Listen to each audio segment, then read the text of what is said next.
Yana, dapat lang nakunin mo. Dahil siya ang may kasalanan kung bakit ka nalayo sa akin ng 15 years. Kaya nga pinaghihiganti na kita, di ba? Mami, uhaw ako sa pagmamahal ng isang ina. Teacher, pwede po ba magkagrupo po kami ni Dahlia? Sorry, Zia. Hindi na kasi pwede magpalit ng grupo. Hayaan mo, next time ha? Okay, class. That's all for today. Goodbye and see you tomorrow. Zia, sasabi ka ba umuwi sa akin? Okay, fine. Mukhang mabait ngayon si Dahlia, no? Alam ko, naiintindihan ko naman bakit siya masungit ng first day. Bakit daw? Secret!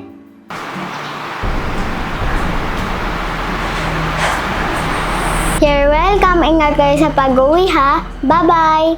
Bye! Bakit ka nagtitiwala sa kanya? Tuluyan ka nang na-brainwash. Uto-uto ka at...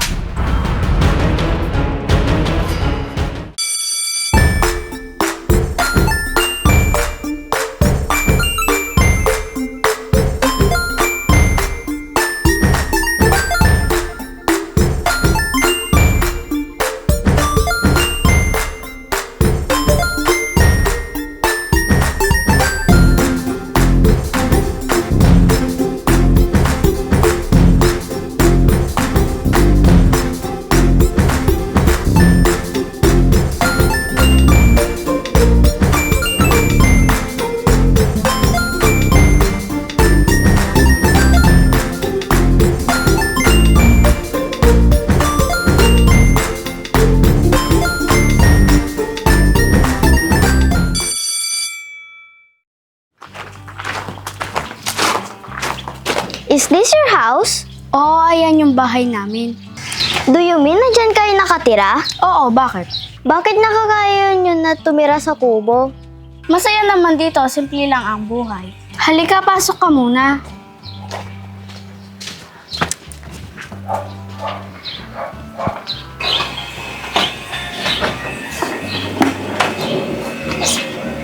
Pasensya na, wala kaming aircon. Tapat ko na lang sa'yo to para hindi ka mapagpawisan. Nasaan si Elise? Chinat ko siya. Sabi daw niya di daw siya makakapunta. Bahala siya, wala siyang project. Baka may importanteng lakad. Sabi niya nga may importante siyang lakad. Babawi na lang daw siya bukas. Gusto mo bang tubig? Yes. Wait lang, kuha lang ako.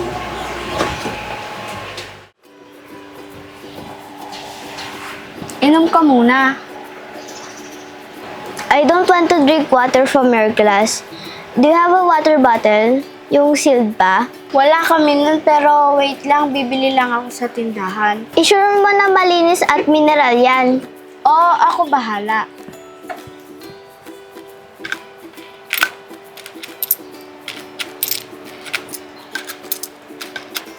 Anong ginagawa mo? Kumukuha ako sa ipon ko para mabili kitang water bottle. Mga barya?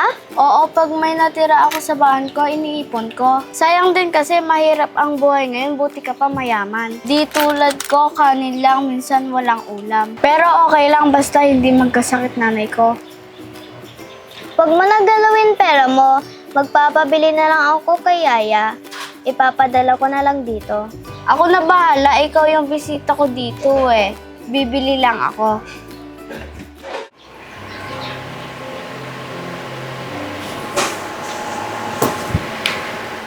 Sana makapagtapos ako sa pag-aaral para hindi kami maghirap ni nanay. Para mabigyan ko siya maayos na tahanan at magandang buhay dahil mahal ko ang nanay ko. Inom ka muna. Bumili na din pala akong pagkain nakasilid pa. Thanks. Nasaan pala nanay mo? Baka naglako siya ng mais. Nasaan yung pagkain mo? Okay lang, di naman ako nagugutom. Sure ka? Gusto mo hati tayo? Okay lang, sa'yo na yan.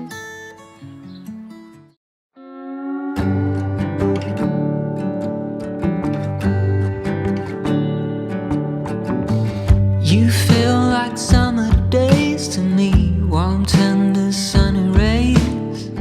I hope that we are meant to be. You say nothing at all when we meet, yet somehow I know your history. mystery. Oh, come what may, I'm ready. Picture frames, lavender paint, they all live here. Within this romance I get the chance to stop the run and be the lucky one.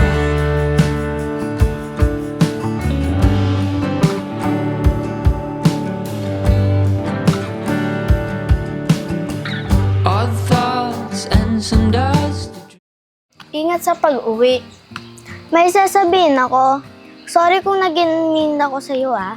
Okay lang yun. Mahirap talaga makipagkaibigan sa tulad kong mahirap. But you have a good heart.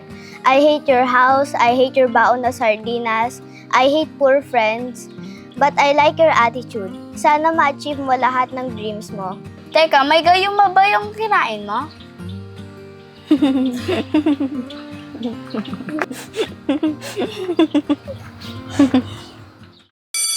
Hello classmates, I'm Zach and I will be your reporter for today. Why is the ocean water salty? The world is surrounded by water. In fact, ocean covers 70% of Earth's surface and account for about 97% of all water and approximately around 3.5% of total ocean water is salt, which may not sound like too much, but it works out to 120 million tons of salt per cubic mile of sea water. But the vital question is, where did all the salt come from? Well, salt in the ocean comes from mainly two sources: runoff from the land, opening in the seafloor. You see, when the rain forms and pours through the air, it collects carbon dioxide from the atmosphere on its way, turning the fresh water slightly acidic in nature. This acidic water meets the land surface. It erodes the rock and picks up the small amount of salt and other dissolved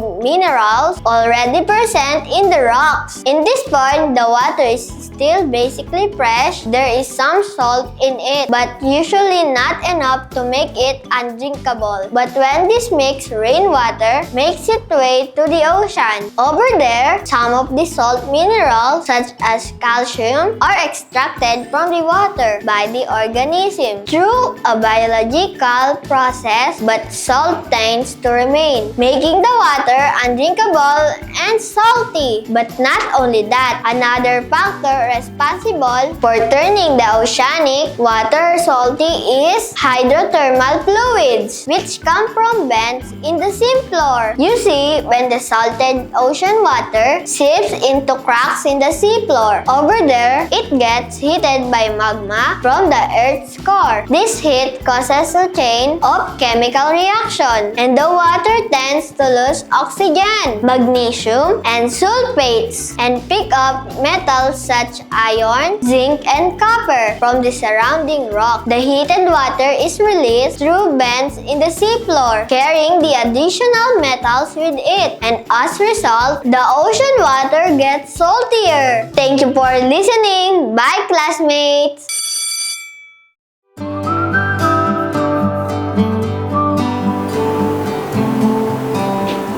Nay, ano oras po kayo uuwi? Pauwi na ako, anak. Ginabi ako kasi madami ako inayos sa trabaho. Mag-lock ka dyan, ah. Nandyan ba si Ate Yana mo? Wala man po si Ate Yana dito. Hindi naman po siya nagpupunta dito.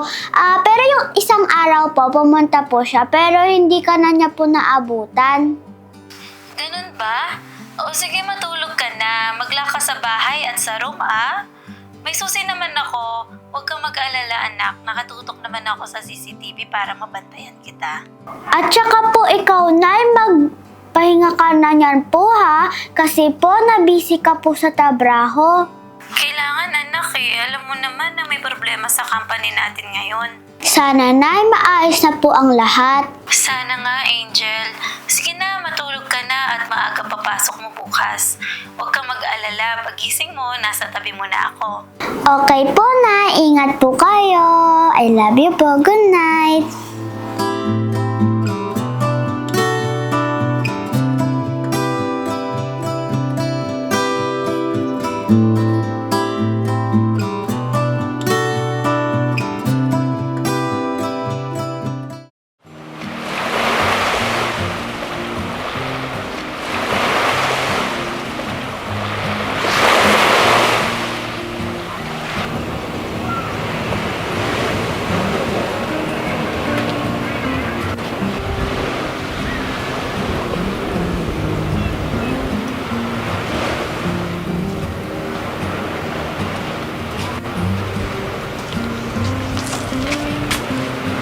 Zach?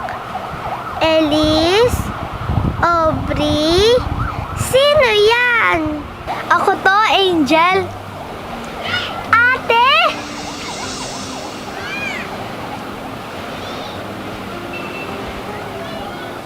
Akala ko, ate, hindi ka makakapunta.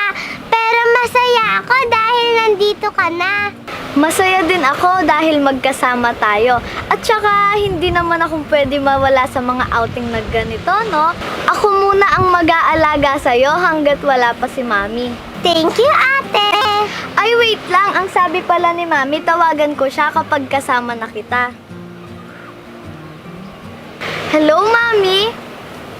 Bianca, nasan ka na? Kasama ko na po si Angel. Nanay, kamusta ka na po dyan? Namimiss na po kita. Kailan ka po uuwi? Miss na din kita, anak. Next month, makakauwi na din ako. Nga pala, nakausap ko na din si Teacher P. Huwag kayong pasaway dyan, ha? At huwag kayong lalayo sa kanya. Sige na, mag-iingat kayo dyan at mag-enjoy lang kayo. Usap na lang tayo ulit mamaya. Opo. Salamat po ulit, nanay. Pinayagan niyo po kami pumunta dito. Ingat po kayo dyan, nanay. Tara, ate, puntahan muna natin sila. Sigurado ako na matutuwa sila pag nakita ka nila. Tara!